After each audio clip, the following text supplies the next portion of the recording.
നമസ്കാരം. ഇവർക്ക് daily news അനാലിസിസിലേക്ക് സ്വാഗതം. സുഗന്ധി ഇന്ന് ന്യൂസ് പേപ്പർ ആർട്ടിക്കിൾസ് ആണ്. ഇന്നത്തെ ന്യൂസ് പേപ്പർ നമ്മൾ ഡിസ്കസ് ചെയ്യാൻ പോകുന്ന 4 ടോപ്പിക്സ് ആണ്. അതോടൊപ്പം തന്നെ ഫിലിംസിന്റെ MCQ നമ്മൾ ഡീൽ ചെയ്യാൻ പോകുന്നുണ്ട്. So first topic Hamas accepts ceasefire proposal by Egypt Qatar എന്നുള്ളതാണ് ഫസ്റ്റ് ടോപ്പിക് ആയിട്ട് നമ്മൾ പഠിക്കാൻ പോകുന്നത്. ആ ഒരു topic basically international relations general studies paper 2ന്റെ പോയിന്റ് ഓഫ് വ്യൂല് ഇന്റർനാഷണൽ റിലേഷൻസിന്റെ പെർസ്പെക്റ്റീവിൽ നമ്മൾ പഠിക്കുന്നുണ്ട്. അതേപോലെ തന്നെ എക്കണോമിക്സിന്റെ point of view general studies paper 3 എക്കണോമിക്സിന്റെ പോയിന്റ് ഓഫ് വ്യൂല് നമ്മൾ ആ ടോപ്പിക് പഠിക്കുന്നുണ്ട്. എസ്പെഷ്യലി ഇന്റർനാഷണൽ റിലേഷൻസിന്റെ വ്യൂ പോയിന്റിൽ നമുക്ക് മാപ്പ് ബേസ്ഡ് ആയിട്ടുള്ള സ്റ്റഡി കൃത്യമായിട്ട് അതിനകത്ത് വേണം. കാരണം ഈ ഒരു ടോപ്പിക്ക് ഡീൽ ചെയ്യുന്ന നമ്മുടെ ഇസ്രായേൽ പലസ്തീൻ വാറുമായിട്ട് ബന്ധപ്പെട്ടാണ്. ഏകദേശം 7 മാസത്തോളമായി ഇപ്പോൾ ആ ഒരു വാർ കണ്ടിന്യൂ ചെയ്യുന്നു. അതിന്റെ ഒരു സീസോ ഏകദേശം ഒരു സ്റ്റോപ്പിംഗിലേക്ക് പോകാൻ പോകുന്ന ഒരു ഫോമുല അക്സെപ്റ്റ് ചെയ്തിരിക്കുന്നു. ഹമാസ് ഒരു ഫോമുല അക്സെപ്റ്റ് ചെയ്തിരിക്കുന്നുള്ളതാണ് ആ ആർട്ടിക്കിളിനകത്ത് ബേസിക്കലി ഡിസ്കസ് ചെയ്യുന്നത്. അപ്പോൾ അവിടെ നമ്മൾ എക്സാമിന് വ്യൂ പോയിന്റിൽ വേൾഡ് ജോഗ്രഫിയുടെ ആസ്പെക്റ്റിൽ ബേസിക്കലി നമുക്ക് അവിടെ ഒരു മാപ്പിംഗ് കൂടെ ഇന്റർനാഷണൽ റിലേഷൻസിന്റെ പോയിന്റ് ഓഫ് വ്യൂ പഠിക്കേണ്ടതുണ്ട്. അതോടൊപ്പം തന്നെ എക്കണോമിക്കലി ഇന്ത്യക്ക് എന്തൊക്കെ പ്രശ്നങ്ങളായിരിക്കും, അല്ലെങ്കിൽ ഇങ്ങനെ ഒരു വാർ ആ ഒരു ഇസ്രായേൽ പലസ്തീൻ മേഖലയിൽ ഇത്തരത്തിൽ വാർ കണ്ടിന്യൂ ചെയ്യുന്നത് ഏതൊക്കെ രീതിയിൽ ഇന്ത്യയെ ബാധിക്കാം എന്നുള്ളതാണ് എക്കണോമിക്സിന്റെ വ്യൂ പോയിന്റിൽ നമ്മളവിടെ പഠിക്കാൻ പോകുന്നത്. ദെൻ രണ്ടാമത്തെ ടോപ്പിക് എഡിറ്റോറിയൽ പേജിലെ ആർട്ടിക്കിളാണ് a half hearted climate change verdict എന്നുള്ള ആർട്ടിക്കിൾ ഹെഡ്ലൈൻ ആയിട്ട് വായിക്കുന്നത്. അപ്പോൾ ഈ ഒരു ടോപ്പിക്ക് നമ്മൾ ഓൾറെഡി പറഞ്ഞ പോലെ നമ്മൾ ഡെയിലി എന്തുകൊണ്ടാണ് പത്രം വായിക്കേണ്ടത് എന്നതിന്റെ ഒരു പ്രത്യേകതയാണ് ഈ ഒരു ടോപ്പിക്കിൽ നമുക്ക് കാണാൻ സാധിക്കുക. കാരണം ഇതിന് മുമ്പത്തെ ക്ലാസ്സുകളിൽ നമ്മൾ ഡിസ്കസ് ചെയ്ത ടോപ്പിക് ഉണ്ടായിരുന്നു റീസെന്റ് ആർട്ടിക്കിൾ 21ലേക്ക് റൈറ്റ് അഗെയിൻ ഈ പറഞ്ഞ പോലെ നമ്മുടെ ക്ലൈമറ്റ് ചേഞ്ച് ഇൽ എഫക്ട്സ് ഓഫ് ക്ലൈമറ്റ് ചേഞ്ചിനെതിരായിട്ട് പറഞ്ഞ പോലെ അല്ലെങ്കിൽ ആ ഒരു view point article 21 basically supreme കോടതി ആഡ് ചെയ്തുകൊണ്ടുള്ള ഒരു വെർഡിക്ട് നമ്മളൊരു ക്ലാസ്സിൽ പഠിച്ചിട്ടുണ്ടായിരുന്നു. അതിന്റെ ഒരു കണ്ടിന്യൂഷൻ അല്ലെങ്കിൽ ആ ഒരു വെർഡിക്റ്റിനെ കുറച്ചുകൂടി ഈ പറഞ്ഞ പോലെ എക്സാമിൻ വ്യൂ പോയിന്റിൽ നമുക്ക് പറഞ്ഞു നൽകുന്ന ഒരു ആർട്ടിക്കിൾ ആയിട്ട് ഇതിനെ രണ്ടാമത്തെ പോയിന്റിന് കണക്കാക്കേണ്ടതുണ്ട്. സോ ഈ ഒരു ആർട്ടിക്കിൾ ജനറൽ സ്റ്റഡീസ് പേപ്പർ 2 ഗവേണൻസിന്റെ വ്യൂ പോയിന്റിലായിരിക്കും പഠിക്കുന്നത്. ദെൻ മൂന്നാമത്തെ ആർട്ടിക്കിൾ ഓൺലൈൻ ഗെയിമിംഗ് സെക്ടറിന്റെ റെഗുലേഷനുമായിട്ട് ബന്ധപ്പെട്ട് എഡിറ്റോറിയൽ പേജിൽ തന്നെ ആർട്ടിക്കിളാണ്.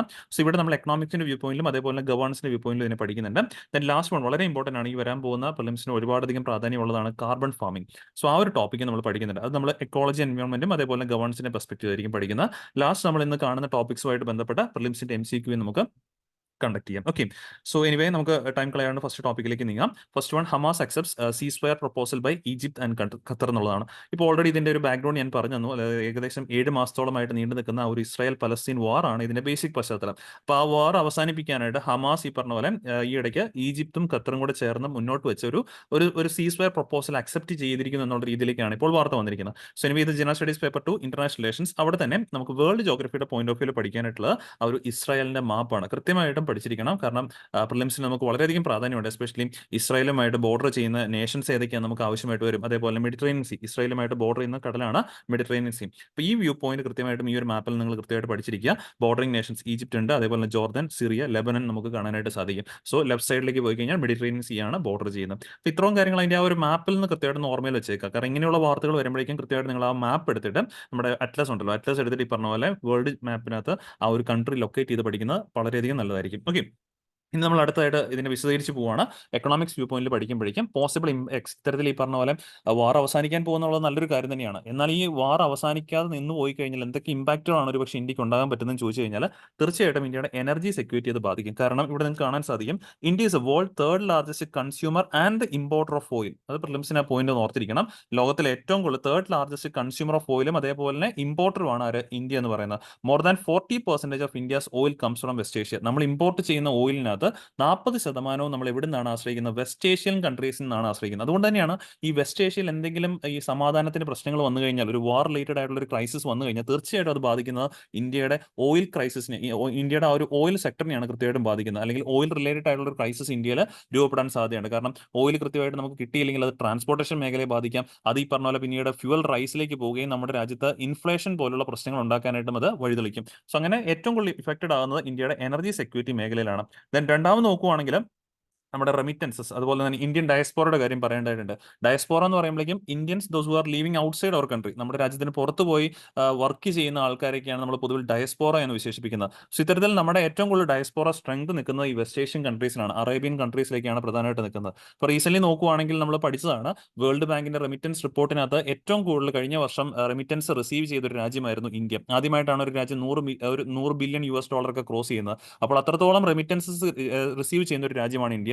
അതിൽ തന്നെ നല്ലൊരു പോർഷൻ വരുന്നത് ഈ വെസ്റ്റ് ഏഷ്യൻ കൺട്രീസ് എന്നാണ്. അതായത് almost 55% of countries total remittance inflows are coming from this west Asian countries ആണ്. ഏകദേശം $40 40 ബില്യണോളം അടുത്ത് വരും ആ ഒരു എമൗണ്ട് എന്നുള്ള കാര്യം ഓർത്തിരിക്കുക. അത് മാത്രമല്ല റിസർവ് ബാങ്ക് ഓഫ് ഇന്ത്യയുടെ കണക്കുകൾ പ്രകാരം ഏകദേശം 82% ഓഫ് ദ ടോട്ടൽ റെമിറ്റൻസ് നമ്മൾ റിസീവ് ചെയ്യുന്ന ടോട്ടൽ റെമിറ്റൻസിന്റെ 82% കൃത്യമായിട്ടും 7 വെസ്റ്റ് ഏഷ്യൻ കൺട്രികളിൽ നിന്ന് മാത്രമാണ് വരുന്നത്. ഏതൊക്കെയാണത്? UAE, United States and then ഈ പറഞ്ഞ പോലെ Saudi Arabia, Qatar, Kuwait, United kingdom and Oman. ഇത്തരത്തിൽ 7 വെസ്റ്റ് ഏഷ്യൻ കൺട്രീസ് എന്നാണ്. ഇത് അറേബ്യൻ മാത്രമല്ല, വെസ്റ്റ് ഏഷ്യൻ കൺട്രീസിന്റെ കാര്യമാണ് പറയുന്നത്. നമ്മുടെ ടോട്ടൽ റെമിറ്റൻസിന്റെ 82% 7 വെസ്റ്റ് ഏഷ്യൻ കൺട്രീസ് ആണ് വരുന്നത്. ഏതൊക്കെയാണത്?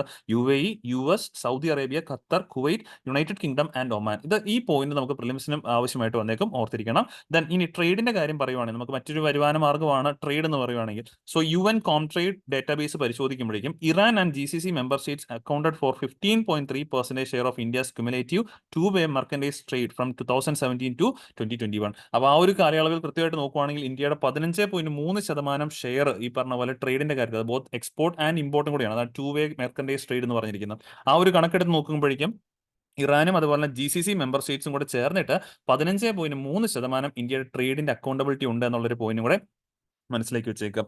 സോ അത് മാത്രമല്ല, ഈ ഇത്രയും പ്രാധാന്യം ഉള്ളത് കൊണ്ട് തന്നെയാണ് ഇന്ത്യ പലപ്പോഴും നമ്മൾ നോക്കുവാണെങ്കിൽ നമ്മുടെ ഓരോരോ പോളിസീസുകളിലാണെങ്കിലും ഈ വെസ്റ്റ് ഏഷ്യൻസിന് കുറച്ചുകൂടെ നമ്മൾ കുറെ ഇമ്പോർട്ടൻസ് കൊടുക്കുന്നുണ്ട്. കാരണം ഇത്രത്തോളം ഡയസ്പോറ നമുക്ക് റവന്യൂ ജനറേറ്റ് ചെയ്യുന്ന ഒരു പ്രദേശമാണ്. നമ്മൾ ഒരുപാട് ഓയിലിന്റെ കാര്യത്തിലേക്ക് ഡിപ്പെൻഡന്റ് ആവുന്ന ഒരു പ്രദേശമാണ്. സോ അതുകൊണ്ട് തന്നെ നമ്മുടെ മിക്കപ്പോഴും ഗവൺമെന്റ് രൂപീകരിക്കുന്ന പോളിസീസിലൊക്കെ തന്നെ നമുക്കൊരു വെസ്റ്റ് ഏഷ്യൻ ഈ പറഞ്ഞ പോലെ അപ്രോച്ച് നമുക്ക് കാണാൻ സാധിക്കും. അതിനകത്ത് 2 എക്സാമ്പിളുകൾ പ്രിലിംസിന് വേണ്ടിയിട്ട് കൃത്യമായിട്ട് ഓർത്തിരിക്കണം. ഫസ്റ്റ് വൺ ആണ് I2U2 ഇനീഷ്യേറ്റീവ്. I2U2 എന്ന് പറയുമ്പോഴേക്കും അതിനെ വിശേഷിപ്പിക്കുന്നത് തന്നെ മിഡിൽ ഈസ്റ്റ് ക്വാഡ് എന്നുള്ളതാണ് രീതിയിലാണ്. അപ്പൊ ക്വാഡ് എന്നുള്ള ഗ്രൂപ്പിംഗ്, നമ്മൾ ക്വാഡ്രിലാറ്ററൽ എന്നുള്ള ഗ്രൂപ്പിംഗ് നമ്മൾ പല DNA ക്ലാസ്സിലും പഠിച്ചിട്ടുള്ളതാണ്. നമ്മുടെ ഈ പറഞ്ഞ പോലെ ഇന്ത്യയും അതേപോലെ തന്നെ നമ്മുടെ US-ഉം അതേപോലെ ജപ്പാനും ഓസ്ട്രേലിയയും എല്ലാം കൂടെ ചേരുന്നതാണ് ക്വാഡ് എന്നുള്ള രൂപീകരണം. സോ അതിന്റെ ഒരു മിഡിൽ ഈസ്റ്റ് പതിപ്പായിട്ട് രൂപീകരിച്ചിരിക്കുക, അല്ലെങ്കിൽ ആ ഒരു കണത്തിലേക്ക് പറയുന്നതാണ് I2U2 ഇനീഷ്യേറ്റീവ്. I2U2 എന്ന് പറയുമ്പോഴേക്കും അവിടെയുള്ള 4 രാജ്യങ്ങളുടെ ഫസ്റ്റ് ലെറ്റേഴ്സ് വെച്ചിട്ടാണ് അത് രൂപീകരിച്ചിരിക്കുന്നത്. അതിനകത്ത് ഇന്ത്യ, ഇസ്രായേൽ, അതാണ് ബേസിക്കലി I2 എന്ന് ഉദ്ദേശിക്കുന്നത്. U2 means US and UAE. അപ്പൊ ഈ 4 രാജ്യങ്ങൾ നോക്കുവാണെങ്കിൽ ഉണ്ടോ, നമ്മളും അതുപോലെ വെസ്റ്റ് ഏഷ്യൻ കൺട്രീസുമാണ്. ഇസ്രായേൽ അവിടെയുണ്ട്, UAEയും അവിടെ കൃത്യമായിട്ട് നമുക്ക് പറയാൻ പറ്റും. വെസ്റ്റ് ഏഷ്യയിലെ മറ്റൊരു രാജ്യമായ US-നെ നമുക്ക് അവിടെ കാണാൻ സാധിക്കുന്നുണ്ട്. സോ എന്തിനാണ് ഇങ്ങനെ ഒരു കണക്ഷൻ ചോദിച്ചു കഴിഞ്ഞാൽ, basically to connect South Asia, Middle East and United States for economic, technological and diplomatic collaboration. അപ്പൊ ഈ ഒരു I2U2 ഇനീഷ്യേറ്റീവിലൂടെ നമ്മൾ ഉദ്ദേശിക്കുന്നത് ഇന്ത്യ പോലുള്ള സൗത്ത് ഏഷ്യൻ കൺട്രീസിനെയും അതേപോലെ മിഡിൽ ഈസ്റ്റിലേക്കുള്ള ഇസ്രായേൽ, UAE, പിന്നെ ഈ പറഞ്ഞ US-ഉം തമ്മിൽ എക്കണോമിക്കലും ടെക്നോളജിക്കലും ഡിപ്ലോമാറ്റിക്കൽ രീതിയിലുള്ള കൊളാബറേഷൻ ആണ് ബേസിക്കലി ഇതുകൊണ്ട് ഉദ്ദേശിക്കുന്നത്. പിന്നെ അത് മാത്രമല്ല, റീസെന്റ് പറയുവാണെങ്കിൽ COVID-19 ക്രൈസിസിലൊക്കെ തന്നെ നമ്മൾ ഇന്ത്യയുടെ ഭാഗത്ത് നിന്നുണ്ടായ ഒരു ഡിപ്ലോമസിയാണ് നോൺ ആസ് മെഡിക്കൽ ഡിപ്ലോമസി. കാരണം ആ സമയത്ത് കോവിഡ് വാക്സിൻസ് ഒക്കെയാണ് നമ്മൾ ഇവിടെ ഉൽപ്പാദിപ്പിച്ച് മറ്റ് വെസ്റ്റ് ഏഷ്യൻ കൺട്രീസിലേക്കൊക്കെ കയറ്റുമതി ചെയ്യുന്നുണ്ടായിരുന്നു. എസ്പെഷ്യലി സൗദി അറേബ്യയിലേക്കും ബഹ്റിനിലേക്കും ഒക്കെ തന്നെ നമ്മൾ ആ ഒരു ഈ പറഞ്ഞ പോലെ COVID-19 വാക്സിൻസ് ഒക്കെ തന്നെ നമ്മൾ കൊടുത്തിട്ടുണ്ടായിരുന്നു. അണ്ടർ വാക്സിൻ മൈത്രി എന്നുള്ള ഇന്ത്യ ഗവൺമെന്റിന്റെ പ്രോഗ്രാമിന്റെ കീഴിലാണ് ആ കാര്യങ്ങളൊക്കെ നമ്മൾ ചെയ്തിട്ടുണ്ടായിരുന്നത്. അപ്പോൾ അതൊക്കെ വെസ്റ്റ് ഏഷ്യയിലേക്ക് നമ്മുടെ ഒരു അപ്രോച്ചിനെയാണ്, ഒരു പ്രോആക്റ്റീവ് അപ്രോച്ചിനെയാണ് ബേസിക്കലി സൂചിപ്പിക്കുന്നത്. ഇനി അടുത്തായിട്ട് നോക്കുമ്പോഴേക്കും ഏറ്റവും റീസെന്റ് ആയിട്ട് ഇപ്പം വരാൻ പോകുന്ന പ്രിലിംസിന് നമുക്ക് ഏറ്റവും കൂടുതൽ ആവശ്യമുള്ള ഒരു ടോപ്പിക്കാണ് India Middle East Europe economic corridor, IMEC എന്നുള്ള ഷോർട്ട് ഫോമിൽ അറിയപ്പെടുന്ന India Middle East Europe economic corridor. അപ്പം ഈ ഒരു കോറിഡോറിനകത്ത് നമ്മൾ ആർക്ക് കൂടുതൽ പ്രാധാന്യം കൊടുത്തിട്ടുണ്ട്? വെസ്റ്റ് ഏഷ്യൻ കൺട്രീസിന് പ്രാധാന്യം കൊടുത്തിട്ടുണ്ട്. കാരണം നിങ്ങൾക്ക് ഈ മാപ്പ് നോക്കി കഴിയുമ്പോഴേക്കും മനസ്സിലാക്കാൻ പറ്റുന്നുണ്ട്, ഈ ഒരു കോറിഡോറിനകത്ത്, India Middle East Europe economic കോറിഡോറിനകത്ത് 2 ഭാഗങ്ങൾ വരുന്നത്. ഒന്ന് ഈസ്റ്റ് കോറിഡോറും രണ്ടാമത്തത് നോർത്തേൺ കോറിഡോറും. ഇതിൽ ഈസ്റ്റ് കോറിഡോർ എന്ന് പറഞ്ഞു കഴിഞ്ഞാൽ ഇന്ത്യയിൽ നിന്ന്, ഇവിടെ നിന്നാണ് സ്റ്റാർട്ടിങ്, ഇന്ത്യയിൽ നിന്നും ഇവിടെ ഈ പറഞ്ഞ പോലെ ഗൾഫ് കൺട്രീസിലേക്ക് എത്തുന്ന ആ പോയിന്റ് വരെയുള്ള, അറേബ്യൻ ഗൾഫ് വരെയുള്ള പോയിന്റിനെയാണ് ഈ ഈസ്റ്റ് കോറിഡോർ എന്ന് ബേസിക്കലി വിശേഷിപ്പിക്കുന്നത്. ദെൻ ഇവിടുന്ന് ഈ ഗൾഫ് രാജ്യത്ത് നിന്നും സ്റ്റാർട്ട് ചെയ്ത് യൂറോപ്പിലേക്ക് എത്തുന്ന ഈ ഗ്രീസ് വരെ പോകുന്ന ഭാഗത്തിനെയാണ് നമ്മൾ നോർത്തേൺ കോറിഡോർ എന്ന് വിശേഷിപ്പിക്കുന്നത്. നോക്കി ആ കോറിഡോർ പോകുന്ന ഭാഗത്ത് ഇപ്പം UAE ഉണ്ട്, സൗദി അറേബ്യ കാണാൻ പറ്റും, അതേപോലെ ഇസ്രായേൽ ഉണ്ട്. ഇസ്രായേൽ ഇപ്പം വാർത്തയിൽ നിൽക്കുന്നതാണ്. സോ ഇസ്രായേൽ പലസ്തീൻ പ്രശ്നം കാരണം ഇപ്പൊ ശരിക്കും പറഞ്ഞാൽ ഇതിന്റെ ഒരു ആശങ്കയിൽ നിന്നുകൊണ്ടിരിക്കുകയാണ്. ഈ കോറിഡോർ എന്താകും ഇതിന്റെ അവസ്ഥ എന്നുള്ള രീതിയിലേക്ക് ആശങ്ക വന്നുകൊണ്ടിരിക്കുകയാണ്. കാരണം ഈ കോറിഡോർ എന്തുകൊണ്ട് പരീക്ഷയ്ക്ക് പ്രാധാന്യം ചോദിച്ചു കഴിഞ്ഞാൽ, കഴിഞ്ഞ നമ്മൾ സെപ്റ്റംബർ G20 ഈ പറഞ്ഞ പോലെ മീറ്റിംഗ്സ് ഇന്ത്യയിൽ കണ്ടക്ട് ചെയ്തിട്ടുണ്ടായിരുന്നു. ആ മീറ്റിംഗ്സിലാണ് ഈ ഒരു കോറിഡോർ ഉരുത്തിരിഞ്ഞു വരുന്നത്, അല്ലെങ്കിൽ ഫോം ഔട്ട് ചെയ്യുന്നത്. സോ അത് ബേസിക്കലി ഒരു മൾട്ടി ലിങ്ക് പ്രോഗ്രാം ആണ്. അതായത് ഇവിടെ ഒറ്റ റൂട്ടിലൂടെയുള്ള കണക്ഷൻ അല്ല ഉദ്ദേശിക്കുന്നത്, റെയിൽ റൂട്ട് ഉണ്ട്, then ship to rail network. അതായത് എസ്പെഷ്യലി ഇന്ത്യയിൽ നിന്ന് നമ്മൾ UAE വരെയുള്ള പോയിന്റിൽ ബേസിക്കലി ഷിപ്പ് മാർഗ്ഗമായിരിക്കും ഗുഡ്സ് ട്രാൻസ്പോർട്ട് ചെയ്യുന്നത്. അവിടുന്ന് UAE-യുടെ ഭാഗത്ത് നിന്ന് നോക്കി കഴിയുമ്പോഴേക്കും അത് ട്രെയിൻ വഴിയാണ്, മീൻസ് റെയിൽ റൂട്ട് പ്രകാരമായിരിക്കും ട്രാൻസ്പോർട്ട് ചെയ്യുന്നത്. പിന്നെ ചിലയിടങ്ങളിൽ ഈ പറഞ്ഞ പോലെ അത് റോഡ് മാർഗ്ഗങ്ങൾ ഉപയോഗിക്കാറുണ്ട്. അപ്പോൾ ഒരു മിക്സ് ഓഫ് മോഡ്സ് ആണ് നമുക്ക് കാണാൻ സാധിക്കുക. റെയിൽ റോഡ് ഉണ്ട്, റെയിൽ ഉണ്ട്, റോഡ് വേസ് ഉണ്ട്, ഷിപ്പ്, അങ്ങനെ പല രീതിയിലുള്ള ഒരു മൾട്ടി മോഡൽ കണക്ടിവിറ്റി ആണ് അതുകൊണ്ട് ഉദ്ദേശിക്കുന്നത്.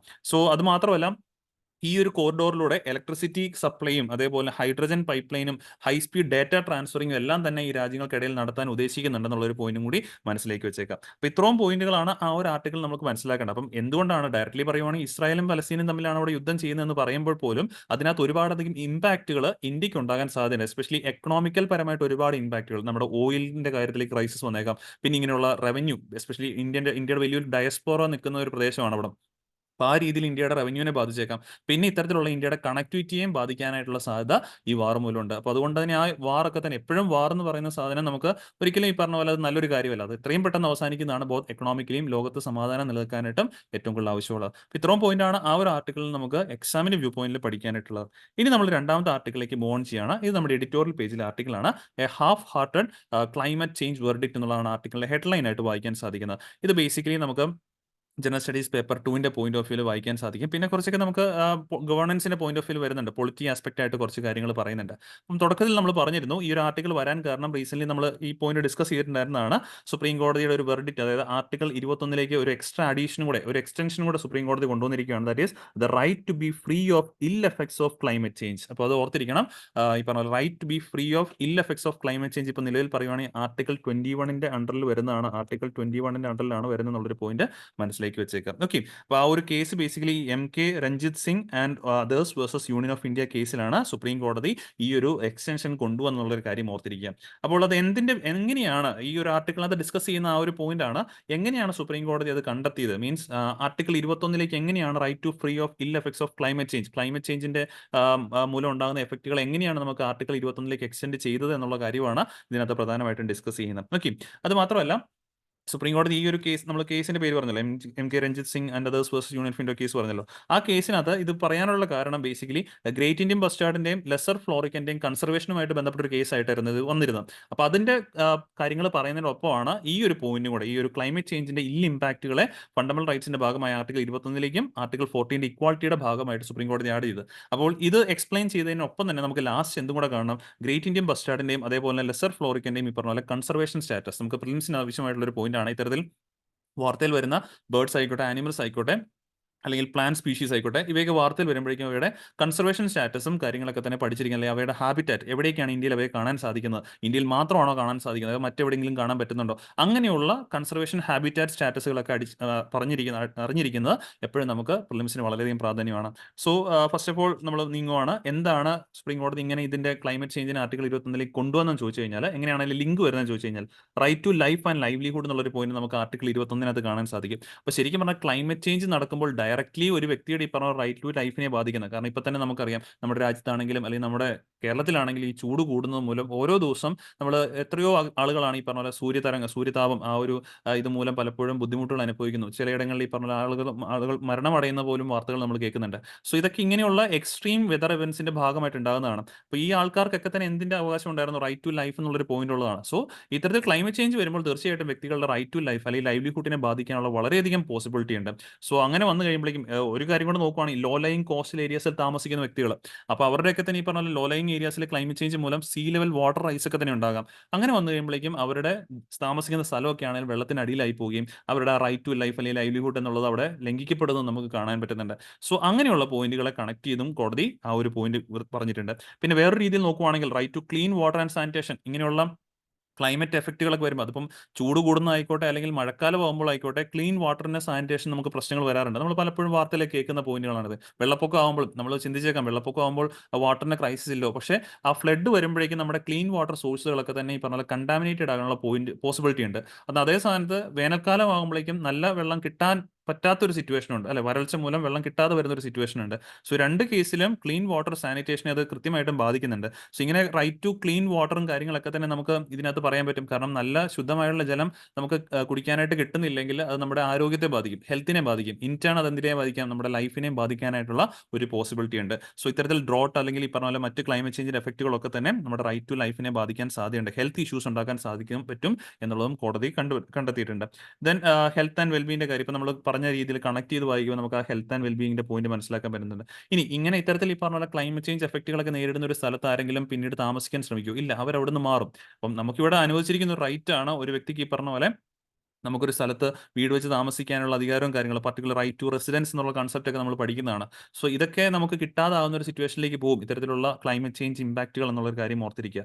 സോ ഇപ്പോൾ സീ ലെവൽ വാട്ടർ റൈസ് ഒക്കെ വരുമ്പോഴേക്കും എങ്ങനെ ഒരാൾക്ക് ഈ പറഞ്ഞ കടലിന്റെ തീരത്ത് എങ്ങനെയാണ് താമസിക്കാൻ പറ്റുന്നത്, അവിടെ നിന്ന് എല്ലാം ആളുകളെ റീലൊക്കേറ്റ് ചെയ്യേണ്ടതായിട്ട് വരും. സോ അവിടെയൊക്കെ ലംഘിക്കപ്പെടുന്ന ആൾക്കാരുടെ റൈറ്റ് ടു റെസിഡൻസ് എന്നുള്ളൊരു ഭാഗം തന്നെയാണ്. സോ ഇതുകൊണ്ട് ഇതിനെല്ലാം കണക്കിലെടുത്തുകൊണ്ടാണ് സുപ്രീം കോടതി ആ ഒരു ill effects due to climate ചേഞ്ചിനെ ആർട്ടിക്കിൾ 21ന്റെ കീഴിലേക്ക് ആഡ് ചെയ്ത് എക്സ്റ്റെൻഡ് ചെയ്യുന്നുള്ളൊരു പോയിന്റ് മനസ്സിലേക്ക് വെച്ചേക്കാം. സോ സോ അതോടൊപ്പം തന്നെ പറയേണ്ട ഒരു കാര്യമുണ്ട്, നമ്മുടെ കോൺസ്റ്റിറ്റ്യൂഷനകത്ത് ഇത്തരത്തിൽ പറയുന്ന അല്ലെങ്കിൽ എൻവയോൺമെന്റ് പ്രൊട്ടക്ഷനെ കുറിച്ചിട്ട് പറയുന്ന ഒരു 1-2 ആർട്ടിക്കിൾസ് ഉണ്ട്. ആർട്ടിക്കിൾ 48A DPSPയുടെ ഭാഗമായിട്ട് വരുന്നതാണ്, which mandates environment protection and article 51AG promotes wildlife conservation implicitly guarantee right to be safeguarded from the climate change. അപ്പോൾ right to be safeguard from climate change എന്ന് പറയുന്ന ഒരു article 48A പറയുന്നുണ്ടെന്നൊരു point പ്രിലിംസിന് മനസ്സിലാക്കിയിരിക്കണം. പിന്നെ already നമ്മൾ article 21 കുറിച്ചിട്ട് പറഞ്ഞു. So വേറൊരു കേസ് ഇപ്പം വന്ന കേസ് കൂടാണ്ട് 2000 വന്ന ഒരു കേസായിരുന്നു MC Mehta versus Kamal Nath case. ഈ കേസിൽ സുപ്രീം കോടതി പറഞ്ഞൊരു കാര്യമുണ്ട്, റൈറ്റ് ടു ക്ലീൻ എൻവയോൺമെന്റ്. നമ്മൾ തൊട്ടും പറഞ്ഞല്ലേ, ക്ലീൻ എൻവയോൺമെന്റിന്റെ ഒരു റൈറ്റ് നമുക്ക് ആർട്ടിക്കിൾ 21 സോ ആ ഒരു article 21 right to clean environment supreme കോടതി എക്സ്റ്റെൻഡ് ചെയ്ത കേസായിരുന്നു MC Mehta versus Kamal Nath case of 2000 എന്നുള്ള പോയിന്റ് മനസ്സിലേക്ക് വെച്ചേക്കാം. ദെൻ നമ്മൾ തുടക്കത്തിൽ പറഞ്ഞ പോലെ ആ ഒരു ഗ്രേറ്റ് ഇന്ത്യൻ ബസ്റ്റാർഡിന്റെയും ലെസർ ഫ്ലോറിക്കിന്റെയും കൺസർവേഷൻ സ്റ്റാറ്റസ് നമുക്ക് മനസ്സിലാക്കിയിരിക്കണം. സോ ഇതാണ് ഈ പിക്ചറിൽ നിങ്ങൾക്ക് കാണാൻ സാധിക്കുന്നതാണ് ഗ്രേറ്റ് ഇന്ത്യൻ ബസ്റ്റാർഡ്. നമ്മൾ നേരത്തെ വന്നത്തെ ആ ഒരു ക്ലാസ്സിൽ ഒന്ന് എടുത്തിട്ടുണ്ടായിരുന്നു, ജസ്റ്റ് ഒന്ന് ഓവർവ്യൂ പോലെ ഓടിച്ച് നമുക്ക് പറയാം ഇമ്പോർട്ടൻറ്റ് പോയിന്റ്. ഇതുപോലുള്ള സ്പീഷീസ് വാർത്ത വരുമ്പോൾ നമ്മൾ പറഞ്ഞിട്ടുണ്ട് അവയുടെ IUCN status, international union for conservation of nature എന്നതിന്റെ ഷോർട്ട് ഫോം ആണ് IUCN. അതിന്റെ സ്റ്റാറ്റസ് മനസ്സിലാക്കിയിരിക്കണം. സോ ഗ്രേറ്റ് ഇന്ത്യൻ ബസ്റ്റാർഡിന്റെ സ്റ്റാറ്റസ് ക്രിട്ടിക്കലി എൻഡേഞ്ചേർഡ് ആണ്. ദെൻ ഈ പറഞ്ഞ പോലെ ഇവയെ കാണപ്പെടുന്ന സ്ഥലം, ഇവ ബേസിക്കലി ഇന്ത്യയിൽ മാത്രമല്ല പാകിസ്ഥാനിൽ ഇവയെ കാണപ്പെടാറുണ്ട്. ഇന്ത്യയിൽ പ്രധാനമായിട്ടും കണ്ടെത്തുന്നത് രാജസ്ഥാനിലാണ്. ദെൻ ഗുജറാത്ത്, മധ്യപ്രദേശ്, ആന്ധ്രാപ്രദേശ്, മഹാരാഷ്ട്ര ആൻഡ് കർണാടകത്തിലും ഇവയെ കാണാറുണ്ട്.